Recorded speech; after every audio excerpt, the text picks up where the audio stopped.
Bonjour à tous. Bonjour. Bonjour à tous.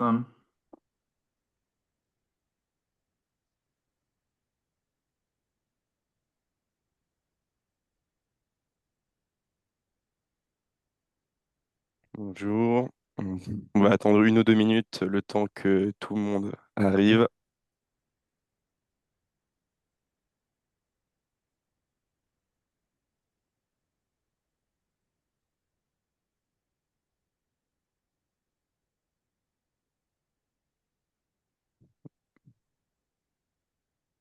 En attendant que tout le monde arrive tranquillement, on va commencer par se présenter en guise d'introduction. Sabrina, Jean, si vous voulez vous présenter. Oui, bonjour à tous. Donc Sabrina Collin, donc je suis manager et consultante nature chez EcoAct. Donc j'anime du coup l'équipe de consultants autour des sujets nature, donc biodiversité et eau, et on accompagne les clients donc sur ces différentes thématiques avec Jean justement. Oui, bonjour à tous, Jean Coville. Donc moi, je suis, consultant, nature et biodiversité chez EcoAct, et moi, mon rôle, c'est, donc d'épauler, Sabrina, dans nos activités sur ce sujet, et de gérer, les projets, que, nos clients veulent bien nous confier sur ces thématiques. Donc, ravi de vous faire cette présentation aujourd'hui. Mm. Et enfin, Olivier Pérignon, donc je suis consultant senior à EcoAct et je suis en charge de la campagne CDP au sein d'EcoAct. Donc, voilà. Rapidement, avant de rentrer dans le vif du sujet, donc déjà, le webinaire va se comporter en 2 parties. On aura une première partie où on va revenir sur les thématiques clés liées aux dépendances et aux impacts dans le cadre du CDP, mais dans un cadre plus général, pour voir les meilleurs standards, des business cases, vous donner des exemples pour pouvoir vous projeter et comprendre au mieux ces notions des impacts et dépendances. Dans une deuxième partie, on va vous donner des clés plus opérationnelles pour pouvoir également implémenter des nouvelles stratégies de gestion des impacts et dépendances dans le cadre de votre stratégie climatique et environnementale en général. Et avant donc de rentrer dans le vif du sujet, il nous semblait important de réexpliquer pourquoi cette série de webinaires. Donc, c'est nouveau cette année. On a voulu lancer à la fin de cette campagne CDP 9 webinaires sur les thématiques clés du CDP pour pouvoir vous accompagner à la fin et prendre un temps de recul à la fin de cette campagne pour pouvoir vous donner des clés pour pouvoir avancer et améliorer votre reporting 2026, mais également votre stratégie environnementale en général. C'est également l'occasion de lancer officiellement le club CDP. Donc, c'est un club qu'on qu'on aimerait, qu'on va animer avec tous nos clients CDP qu'on accompagne chaque année pour le CDP, qui va commencer donc avec cette série de webinaires. Donc, ça va être des séries thématiques sur typiquement des partages d'informations, mais également avec des événements physiques sur lesquels on va revenir par la suite avec plus d'informations. Donc voilà, sans plus tarder, on va pouvoir rentrer dans le vif du sujet pour ce webinaire sur les dépendances et les impacts. Donc je vais laisser la parole à Sabrina et Jean. Merci Olivier. Et donc effectivement, bah, il est souvent, mention des DIRO, hein, dans le questionnaire, et bah, l'objectif, ça va être de redéfinir ces notions. Donc on peut passer à la slide suivante, merci. Et donc en fait, vous voyez, hein, sur la partie rouge du graphique, une entreprise, par ses activités, elle exerce des pressions sur la nature, hem et via ses approvisionnements, matières premières, ses consommations. Ça peut être aussi du changement d'usage des sols ou des émissions de gaz à effet de serre. Et donc ces pressions, elles peuvent résulter en des impacts sur la nature, qu'ils soient positifs ou négatifs, ce qu'on appelle la matérialité d'impact. Et de l'autre côté, de ce graphique en bleu, la nature, elle fournit des services, à l'humain en général et plus particulièrement, aux activités économiques. Donc ça peut être des services d'approvisionnement, de nourriture ou en ressources, de régulation des cycles naturels comme ceux du climat ou de l'eau, ou encore des services de soutien comme la photosynthèse. Et donc en fait, les activités économiques, dépendent de ces services et c'est ce qu'on appelle la matérialité financière. C'est les 2 notions, matérialité d'impact, matérialité financière, constituent, la double matérialité. Et à noter d'ailleurs que les entreprises ne sont pas uniquement responsables les uniques responsables des changements d'état de la nature, parce qu'il y a d'autres facteurs qui peuvent, en être responsables. Et donc ces impacts et dépendances peuvent générer des risques ou, des opportunités pour les entreprises. Et donc c'est cette relation, entre dépendance, impact d'une part et risque et opportunité d'autre part qui doivent être étudiées. On va voir comment, dans le questionnaire. Effectivement, merci Jean pour ces, définitions. Donc on va pouvoir maintenant entrer dans le questionnaire CDP. Donc déjà, la philosophie, du questionnaire, CDP sur la thématique des dépendances et d'impact, elle est en lien aussi avec les autres cadres existants sur les sujets nature. À savoir que, il est nécessaire d'avoir une priorisation des enjeux à différents niveaux pour que le passage à l'action soit pertinent. C'est-à-dire que, vos actions soient bien en lien avec les enjeux que vous avez identifiés.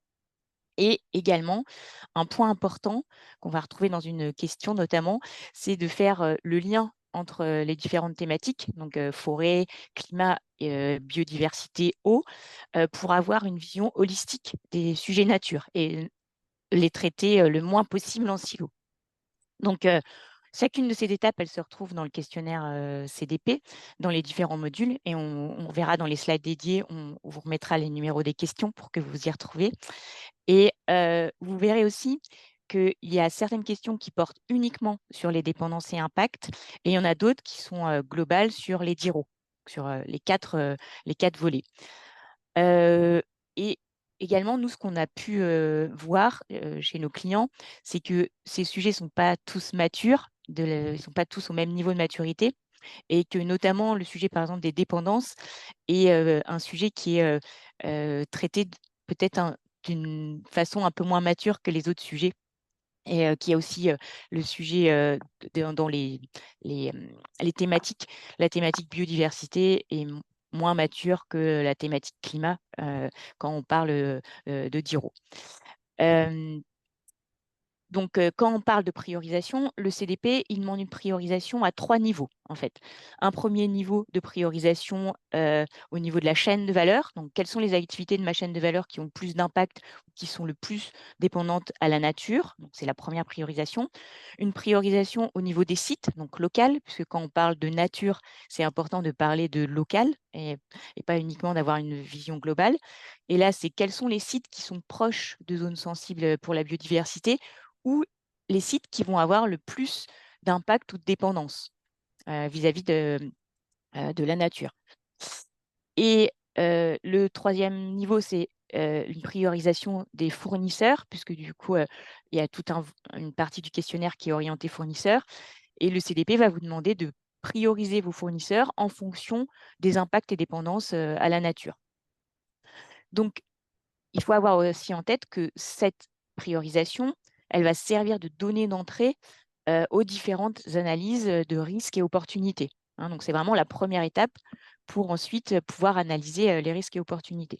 Une fois cette priorisation, effectuée, et ben, il est aussi important de s'assurer, d'un alignement de l'ensemble des thématiques. Donc c'est-à-dire que, de bien prendre en compte les aspects, par exemple climat, comment ils peuvent être alignés et en tout cas, hem, à minima, ne pas être, contraires ou avoir des impacts négatifs sur, l'eau ou la biodiversité ou la forêt. Donc du coup, il faut bien que l'ensemble des thématiques soient alignées et ce, pour pouvoir établir des politiques environnementales qui soient alignées sur l'ensemble, de vos, enjeux, donc impact et dépendance et on verra aussi sur la partie risque et opportunité.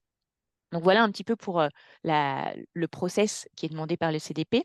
On va pouvoir, détailler, chaque, étape et puis vous, montrer aussi des exemples un peu de bonnes pratiques qu'on a pu voir, dans les réponses CDP, de nos clients, heu et d'autres entreprises qui sont plutôt best in class. Alors Jean, du coup sur, la première partie, je te laisse la main. Oui, bien sûr. Donc ici, on a notre, la 1re question, qui va s'intéresser, heu, au, au Au fait de savoir si, on a un processus, d'identification, et de gestion des DIRO et donc heu, effectivement, déjà ce qui est intéressant, c'est de comprendre quelles sont les pointes qui sont disponibles. Donc, il faut savoir ce que la question 2.2.2 à elle seule représente, 7 des points management 7 des points management et 10 des points leadership totaux. Donc c'est vraiment une question qui est clé, dans la stratégie pour optimiser effectivement son scoring et après si on regarde la question 2.2, la question 2.2 pardon, en fait, on va s'intéresser, à savoir si les entreprises, ont, intégré, les dépendances et les impacts dans leur processus de gestion des DIRO. Donc dans ce processus qui est décrit dans la 2.2.2. Et du coup, Sabrina, je te laisse, détailler, le contenu de la Effectivement, donc pour cette partie, on a choisi de vous présenter ce que Imeris a fait. Donc, on voit que Imeris, du coup, propose du coup un process qui couvre à la fois les dépendances et les impacts, comme la plupart des entreprises. Euh, donc, ce qui est intéressant, c'est de voir un petit peu de quelle façon ont été définies ces analyses. Donc, sur la partie dépendance, ils sont partis sur l'outil Encore, donc, ce qui est un outil de référence pour l'analyse des impacts et dépendances à l'échelle d'une chaîne de valeur. Sur la partie impact, donc sur le climat, bon, l'impact sur le climat, ça passe par des empreintes carbone. Ils ont également fait sur la partie eau, donc une empreinte eau. Ils sont sur la partie biodiversité, donc sont des questions qui ne sont pas scorées pour le moment, mais on a choisi de vous les présenter également parce que ça peut être scoré dans les prochaines années, donc c'est bien aussi de s'y intéresser. Donc eux, de leur côté, ils ont fait, sur la partie impact, ils ont mesuré une empreinte biodiversité et ils ont également des études d'impact environnemental plus globales, donc à l'échelle de leur site, qui leur permettent aussi d'alimenter cette notion d'impact et dépendance. Donc, on voit qu'ils couvrent de façon différente, du coup, les étapes de leur chaîne de valeur, en fonction de la maturité hein, aussi. Donc, sur le climat, l'ensemble de la chaîne de valeur, sur le eau, uniquement leurs opérations directes, et sur la biodiversité, l'upstream et puis les opérations directes. Et on vous voyait aussi dans comme je le disais, dans les outils qui sont utilisés, un des outils principaux qui est la méthode Encore. Ils ont aussi utilisé le Corporate Biodiversity Footprint pour la partie biodiversité et pour la partie water, ils ont utilisé une approche analyse de cycle de vie. Une fois qu'on a identifié du coup les impacts et dépendances au niveau de la chaîne de valeur, on peut passer au niveau des sites. Donc là, Oui, c'est et dans ce cas-là, Mmh. c'est, la question, 2.3 qui va nous intéresser. Donc ce qu'il faut savoir, c'est cette question, elle ne s'adresse qu'aux entreprises qui répondent au questionnaire, eau et forêt. Et donc elle porte sur l'identification des zones prioritaires, hem, qui sont, identifiées et donc on va, demander aux entreprises de les détailler. Il faut savoir qu'elle permet, d'atteindre, 1 environ des points awareness pour, chacun des 2 questionnaires. Donc comme je le disais en préambule, bah, c'est important que quand on parle de nature, on ait, une localisation des impacts et des dépendances pour pouvoir après mener des actions qui soient au plus proche des impacts qu'on peut avoir. Donc là, on a choisi de vous montrer, un exemple de British American Tobacco, qui est une entreprise, de retail de production de cigarettes. Ce qu'ils ont choisi de faire, donc sur la partie, biodiversité et eau, c'est d'identifier en fait, leur location prioritaire, d'un point de vue, que ce soit d'un point de vue, eau. Donc pour la partie eau, ils ont utilisé l'approche SBTN qui est un des frameworks, du coup, un des référentiels qui est, le plus utilisé sur, la partie eau et sur la partie, ils ont également utilisé, l'approche TNFD, donc je ne sais pas si vous êtes familier, donc qui, dans la 1re étape qui permet de localiser les impacts, donc avec la méthode LEAP. Et pour ça, bah, ils ont utilisé différents outils, notamment, quelles sont les zones sensibles à proximité de leur site, donc ce qu'on appelle les Key Biodiversity Area, qui leur permettent après de définir leur site les plus, on va voir le lien avec les risques, hein. C'est les sites où il y a les zones géographiques sensibles à proximité, ce sont des sites qui derrière sont possiblement plus à risque, ou les sites qui ont le plus d'impact et dépendance sont possiblement les sites qui vont être à risque ensuite. Donc, quand on va faire les analyses de risque et opportunités, on pourra reprendre ces données d'entrée. On a aussi, du coup, en lien avec l'approche chaîne de valeur, une évaluation des fournisseurs. Mmh. Et donc ici, c'est la question 5.11.1 qui va nous intéresser. Hem et donc on est plutôt, donc dans la effectivement dans la partie business strategy, hein.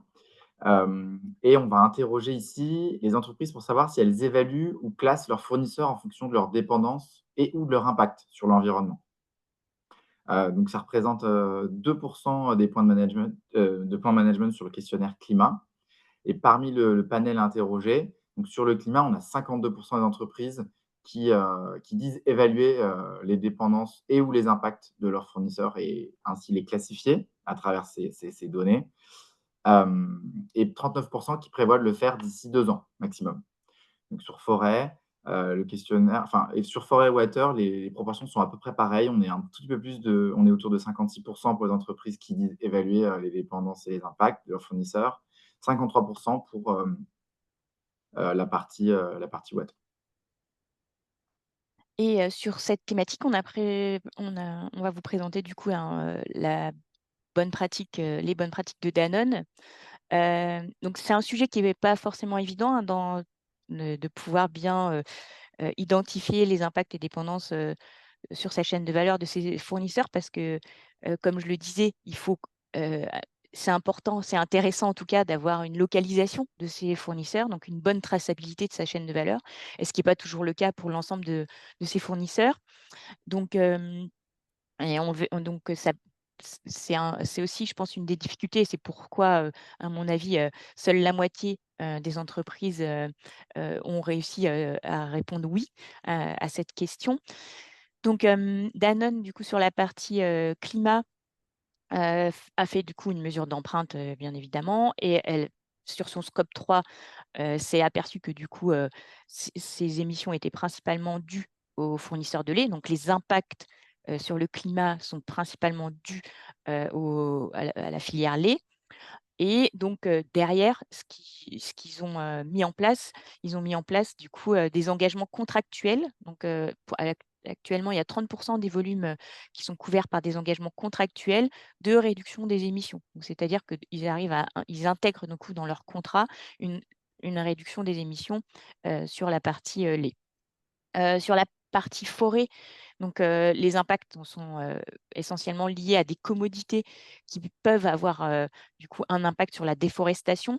Donc ils évaluent leurs fournisseurs selon les commodités, qui sont, produites par ces fournisseurs, et ils vont mesurer, en fait, l'impact de déforestation des commodités, et du coup engager, du coup, les fournisseurs sur, des commodités, sans déforestation.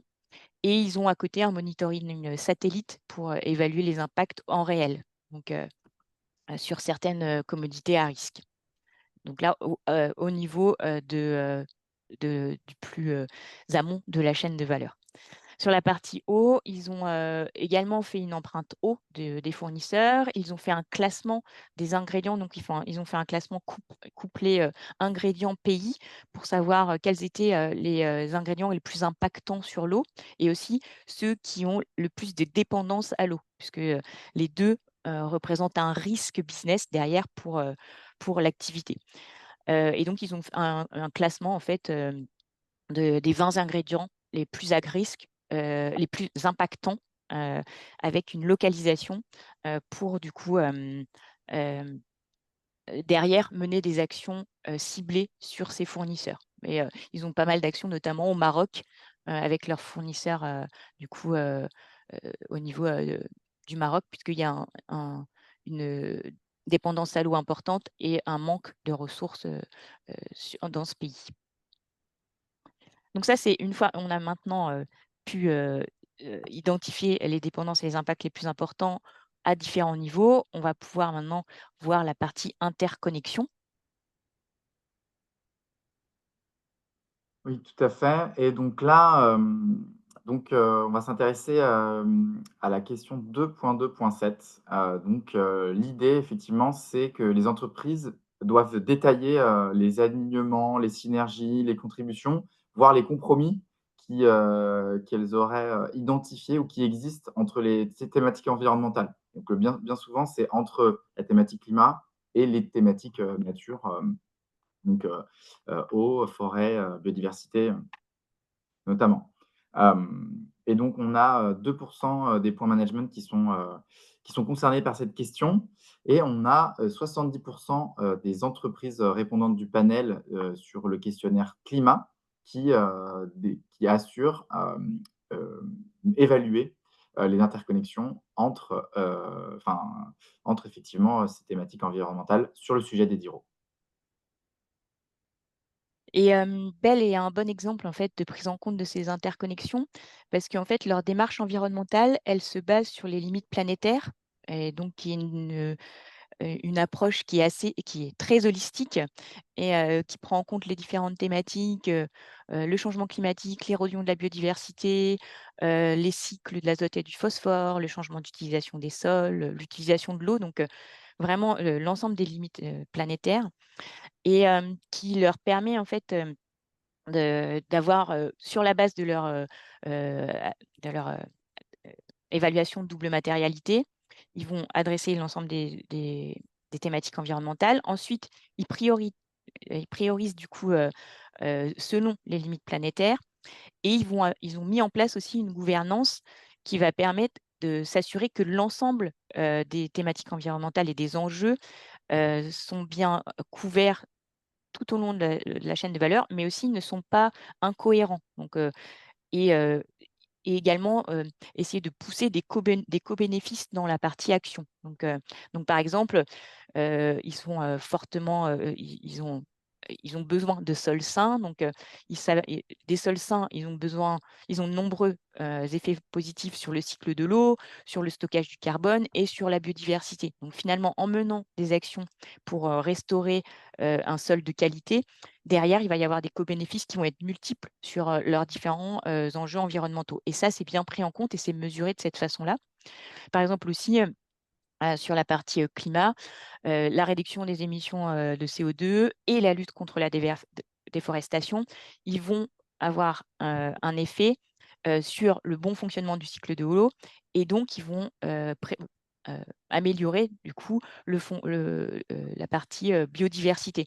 Donc on voit vraiment qu'il y a un lien entre, une action, qui va avoir différents effets positifs, donc et en essayant de ne pas avoir d'effets négatifs, hein, parce que c'est ça, qui est important, c'est vraiment, cette vision holistique, puisque parfois on peut être dans un tunnel climat qui nous empêche de voir, du coup, les co-bénéfices qu'on peut avoir, sur les autres thématiques, environnementales.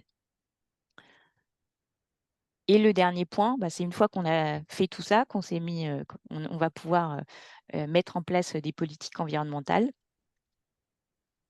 Oui et donc ici, effectivement, c'est la question, 4.6, qui va, s'intéresser justement aux politiques qui sont mises en place, par les entreprises pour adresser, leurs DIRO.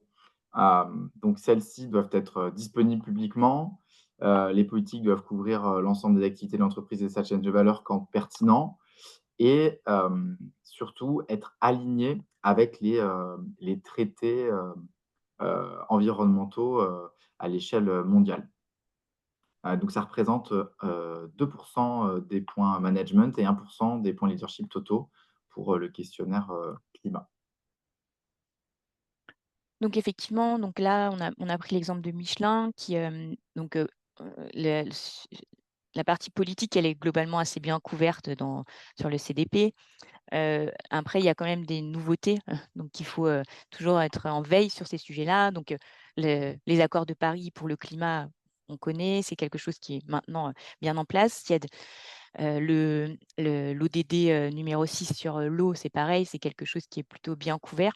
Donc à prendre en compte sur la partie forêt et biodiversité notamment, c'est, dans donc, à l'identique des accords de Paris, on a du coup le Global Biodiversity Framework, donc issu de la COP 15 Kunming-Montréal, qui fixe un cadre du coup des objectifs auxquels les entreprises peuvent se rattacher pour pouvoir du coup décliner des objectifs spécifiques sur la thématique forêt et sur la thématique biodiversité. Donc c'est quelque chose que Michelin fait. Donc derrière, il faut que du coup, bien évidemment, du coup, la politique soit disponible et qu'elle couvre l'entière chaîne de valeur, l'entièreté de la chaîne de valeur.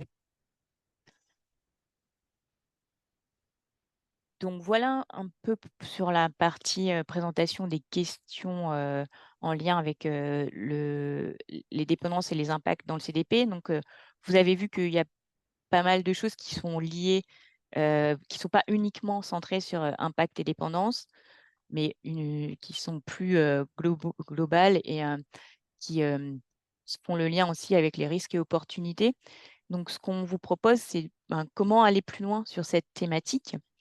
Et donc, on vous propose 3 façons d'aller plus loin donc, sur ce sujet.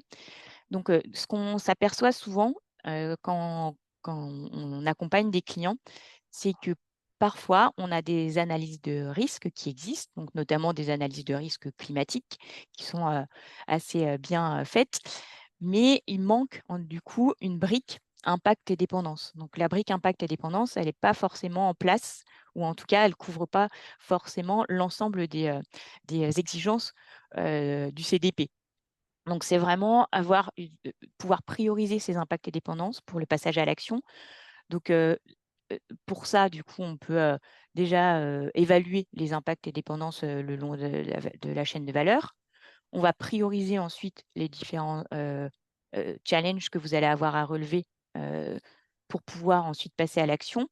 Et on peut associer cette évaluation aux fournisseurs qui sont concernés. C'est quelque chose nous qu'on a fait pour un groupe textile, donc MF Brands, qui leur a permis, du coup, d'avoir, ensuite de passer à une analyse de risques et opportunités pour avoir un plan d'action, biodiversité nature, puisqu'on travaillait sur les sujets biodiversité et eau avec eux. Un des outils de référence sur ce sujet, c'est l'évaluation, des impacts et dépendances via Encore, qui permet ensuite, on le verra, de quantifier ces impacts et dépendances. On a du coup une priorisation sur la chaîne de valeur. On peut avoir aussi une priorisation géographique. Donc ça, c'est important d'avoir cette priorisation géographique quand on parle de nature. Donc là, c'est vraiment d'identifier les sites prioritaires sur la base de leur proximité à des zones sensibles à la biodiversité. Donc, c'est une chose que demande le CDP, mais c'est demandé aussi par la CSRD, par exemple. Ça permet en fait de pouvoir centraliser ces actions sur les sites qui sont les plus vulnérables, ou en tout cas où il y a des zones les plus sensibles à proximité. Donc ça, c'est quelque chose qu'on a fait pour un acteur de l'agroalimentaire, donc Rocket, pharmaceutique et agroalimentaire, et qui a permis derrière d'identifier aussi les impacts négatifs de ces sites. Donc, pour savoir, en fonction des impacts qui étaient générés par les sites, quels pouvaient être les impacts sur ces zones sensibles à la biodiversité. Et dans le cadre d'actions de restauration, comment être le plus cohérent dans ces actions de restauration. Une fois qu'on a fait ça, on peut aussi quantifier ces impacts et dépendances. Donc, pour ça, c'est de la même façon qu'on le fait sur le climat, c'est faire des empreintes biodiversité avec des métriques qui sont spécifiques. Et c'est quelque chose qu'on a fait notamment pour Hasbro, donc, qui travaille dans le monde du jeu et qui a pas mal d'impact sur la biodiversité de par ses emballages et le carton qu'il peut utiliser. Et tout ça, en fait, ça va préparer en fait l'évaluation des risques et opportunités. Donc, il faut voir tout ce travail qui est fait sur les impacts et dépendances comme une préparation aux risques et opportunités. Donc, vous pourrez revoir le replay que Maurane a fait sur le sujet si vous le souhaitez. Et je laisse du coup la parole à Olivier pour finaliser du coup ce webinaire. Oui, merci Sabrina et Jean pour cette présentation. Donc, on vous a remis sur cette slide le programme des prochains webinaires.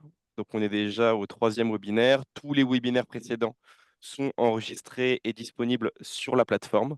Donc, vous pouvez les revisionner autant de fois que vous voulez. Et vous avez donc le programme pour les 6 prochains webinaires. Donc, à partir de la semaine prochaine, on aura des webinaires sur les sujets eau, forêt, énergie, engagement fournisseur, les objectifs climatiques et environnementaux et le plan de transition. Donc, n'hésitez vraiment pas à vous inscrire ou à partager le lien d'inscription en interne de votre côté si d'autres personnes sont intéressées par ces sujets-là. Nous, on vous remercie encore une fois pour votre présence ce matin et on vous souhaite une bonne journée. Merci à Merci à tous, vous. bonne journée. Au revoir. Merci à vous, au revoir.